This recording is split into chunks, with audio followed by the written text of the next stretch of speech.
Welcome to Small Business Spotlight, a podcast where successful business owners share proven practices and their secrets for business success. Hello, everyone, and welcome to Small Business Spotlights. Today's topic is very interesting. The top 3 things business owners get wrong in networking. And of course, I have an expert on this subject, Susan Gold. Susan, thank you so much for doing this. Thank you for having me. I'm excited to talk with you today. Susan, I know you are an expert in marketing. You've spent 40 years in marketing and worked with ad agencies to Fortune 100 companies. But why don't you tell our audience a little bit about yourself and Susan Gold Coaching? Sure. Yes, I started 2 decades before websites even existed. So I had the luxury of learning marketing and strategy and planning before the world of digital took off. And then worked in really large financial services companies, Fortune 100, and then mid-sized technology firms, professional services firms. And I've been on my own as a consultant since 2010, and recently just rolled out in the last 3 years a coaching product to make strategy more affordable and more approachable for small business owners. That's awesome. Awesome. So last 3 years since you mentioned, and it's been a very interesting time, right? How have you seen the networking world change since the virtual events have taken over? How have things changed for business owners? I think networking in the beginning, when we all had to shut down and learn how to go virtual, and then networking in some cases went very quickly for certain organizations.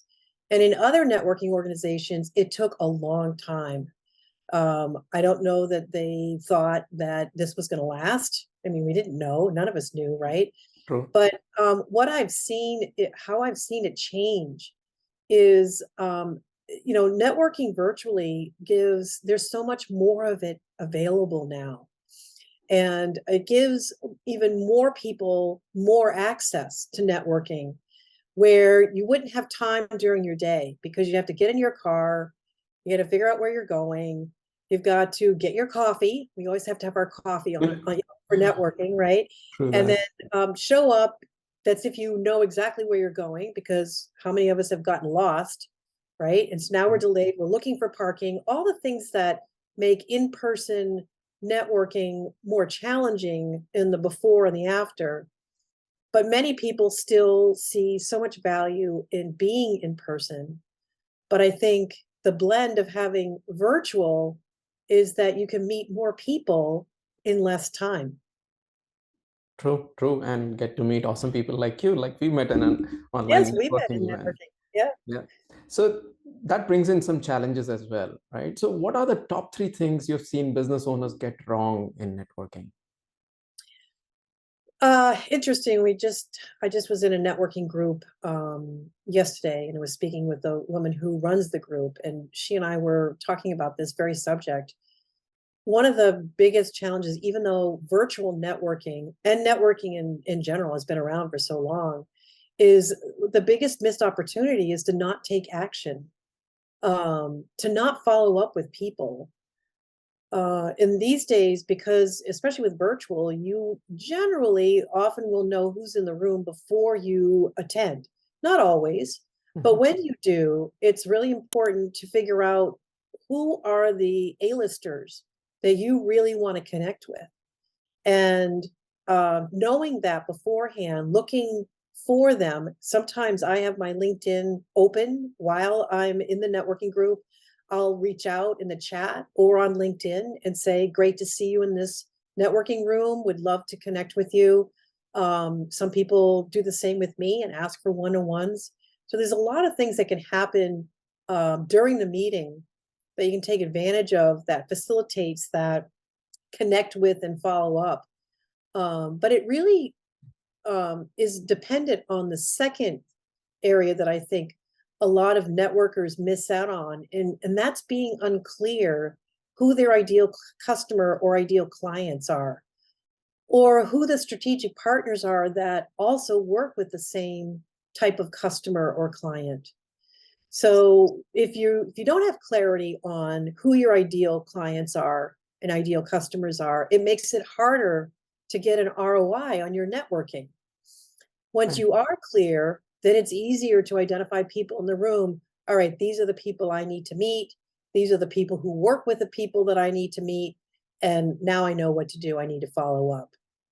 And then I'd say the third area is once you've had the meeting, you've scheduled follow-ups, it's having a nurturing process of following up with them after your initial one-to-ones, staying in front of them, being visible with newsletters, blogs, connecting with them on LinkedIn, reaching out, commenting on their LinkedIn posts.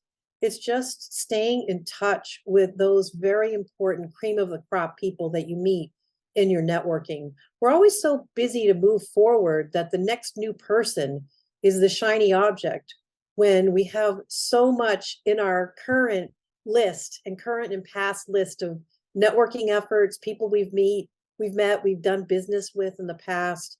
There's a lot of low-hanging fruit that we don't really leverage.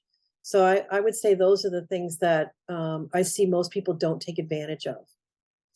That's very interesting, and that's great advice for business owners. So you got to fix the room you're in. Your ideal customers should be there. You need to follow up, and then you need to stay in touch with various mechanisms, not just reaching out directly. So thank you so much for highlighting that.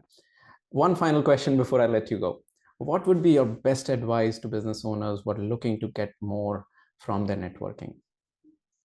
I think it's having a strategy by using the clarity on who your ideal clients are and making sure that you're in the right room, making sure that the people in that room, whether it's a BNI or it's Master Networks or it's an advisory type peer networking group, whatever it is, you really want to make sure that the people in the room have the right network and that they're networking enough so that you get access to more and new people on a regular basis. Otherwise, it ends up being a social event where you show up every Thursday with your coffee and you have a great chat. Maybe there's an educational presentation, somebody highlights their business, and you go home and you go back to work, and that's that. And you end up showing up every Thursday. That's a social event.